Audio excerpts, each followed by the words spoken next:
చెప్పండి అన్న. అన్న ఏం పేరు? ఎప్పటి నుంచి మీరు ఈ పోరాటం చేస్తున్నారు? ఏం సమస్య అసలు? నా పేరు ముఖ్య కుమార్ అన్న. నేను తెలంగాణ బీడీ అభ్యర్థుల సంఘం రాష్ట్ర అధ్యక్షుడిని. మాకు డిఎస్సికి సంబంధించి దాదాపు 2 సంవత్సరాల నుంచి ఇబ్బంది పడతా ఉన్నాం. మేము తెచ్చుకున్న ప్రభుత్వం ఇది కాంగ్రెస్ ప్రభుత్వం.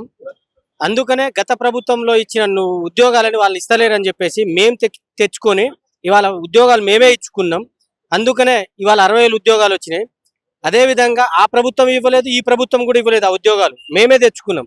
అదేవిధంగా వీళ్ళు ఉద్యోగాలు ఇవ్వలేదనే ఉద్దేశంతోనే మన బై ఎలక్షన్లు జరిగినాయి కదా, మన గ్రాడ్యుయేట్ ఎన్నికలు. అందుకనే మళ్ళీ కాంగ్రెస్ పార్టీని ఓడగొట్టడం జరిగింది. ఇదే విద్యార్థులు మళ్ళీ ఇదే స్థానిక సంస్థల ఎన్నికల్లో కూడా వీళ్ళు ముందట ఏమన్నా నోటిఫికేషన్ ఇవ్వకపోతే ఈ స్థానిక సంస్థలో కూడా మేము నిరుద్యోగులు ఓడగొడతాం బరాబర్. అది అదేవిధంగా మా ప్రధాన డిమాండ్ ఏంటంటే వాళ్ళు చెప్పిన 2 లక్షల ఉద్యోగాలతో పాటు ఆ 2 లక్షల ఉద్యోగాల్లోనే మా డిఎస్సికి సంబంధించి 35,000 పోస్టులు ఉన్నాయి.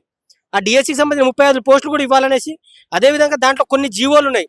జియో 46 వీళ్ళకి ఎస్ఐ కానిస్టేబుల్ సంబంధించి కానీ, గ్రూప్ 1 వాళ్ళకి సంబంధించిన కానీ, అదేవిధంగా మా డిఎస్సిలో జియో నెంబర్ 108 కానీ ఈ జీవోలను మార్చి కొత్త జీవోలు ఏర్పాటమని చెప్పేసి ఈ ప్రభుత్వానికి మేము వేడుకుంటున్నాం. ఇప్పుడు గత ప్రభుత్వానికి మేము దించింది కూడా ఈ జీవోల వల్లనే కదా. ఆ జీవోల వల్లనే మేము నాశనం అయినాం రా బాబు. మీరు కొత్త జీవోలు తయారు చేస్తారనే ఉద్దేశంతో ఈ కాంగ్రెస్ ప్రభుత్వం చేతిలోనే మేము అధికారం పెట్టినాం. మరి జీవోలు మార్చాల్సిన బాధ్యత కూడా ఈ కాంగ్రెస్ ప్రభుత్వం చేతిలో ఉంది కదా. మరి మా జీవోలు మార్చకుండా మీరు ఇష్టం వచ్చినట్టు మేము చేస్తామంటే ఏ విధంగా కుదురుతుంది? మా జీవోలు కూడా మార్చాలి. ఆ జీవోలు మారితేనే కానీ గ్రామీణ స్థాయిలో ఉన్న నిరుపేద విద్యార్థులకు కానీ వాళ్ళకు న్యాయం జరుగుతూ ఉంటుంది. కానీ వీళ్ళు అలా చేయకుండా మాకు కావాల్సిన పైసలకు వచ్చే మాకు పైసలు దోచిపెట్టే జీవోలు తయారు చేస్తాం, నిరుద్యోగుల జీవోలు మేము పక్కన పెడతామంటే రేపు జరగబోయే స్థానిక సంస్థల్లో మేము కరువు కాచి వాత పెడతాం ఈ ప్రభుత్వానికి. అదేవిధంగా డిఎస్సికి సంబంధించి 35,000 బరాబర్ ఇవ్వాలి. మా స్కూల్ అసిస్టెంట్కి సంబంధించి మేజర్ ప్రాబ్లం ఒకటి ఉంది. డిఎస్సిలో ఇప్పుడు మమ్మల్ని అడిగారు ఎమ్మెల్యే గారు, మొన్న డిఎస్సి ఎద పడ్డది కదా, మీకు ఉద్యోగాలు రాలేదా, 11,000 ఇచ్చినామని. కానీ 11,000 ఇచ్చారు కానీ మా స్కూల్ అసిస్టెంట్ పోస్టులు దాంట్లో ఎన్ని ఉన్నాయి? ఒక్కో జిల్లాలో 1, 2, కొన్ని జిల్లాలో పోస్టులే లేవు. మీరు 11,000 ఇచ్చారని మీరు కౌంటింగ్ అయితే కనబడుతున్నారు కానీ మాకు ఒక జిల్లాలో పోస్టులే లేనప్పుడు మేము ఎట్లా రాయగలుగుతాం? ఇప్పుడు ఇన్ని రోజులు ప్రిపేర్ అవుతున్నాం, మళ్ళీ రేపు నోటిఫికేషన్ వచ్చేదాకా మా జిల్లాలో పోస్ట్ ఉంటుందో లేదో తెలియని పరిస్థితి టీచర్ జాబ్లు. కానీ మేము 11,000 ఇచ్చినాం, 12,000 ఇచ్చినాం అని చెప్పుకోవడానిక? మరి జియో నెంబర్ 108 మార్చండి, ప్రమోషన్ కోటాను తగ్గించండి, అప్పుడే స్కూల్ అసిస్టెంట్ పోస్టులు పెరుగుతూ ఉంటాయి. అప్పుడు మాకు న్యాయం జరిగే అవకాశాలు ఉంటాయి.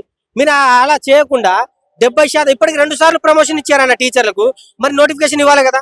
మరి 70% ప్రమోషన్ కోటా తీసుకున్నప్పుడు 30% పక్కన పెడుతున్నప్పుడు ఆ 30% సంబంధించిన రిక్రూట్మెంట్ జరగాలా లేదా?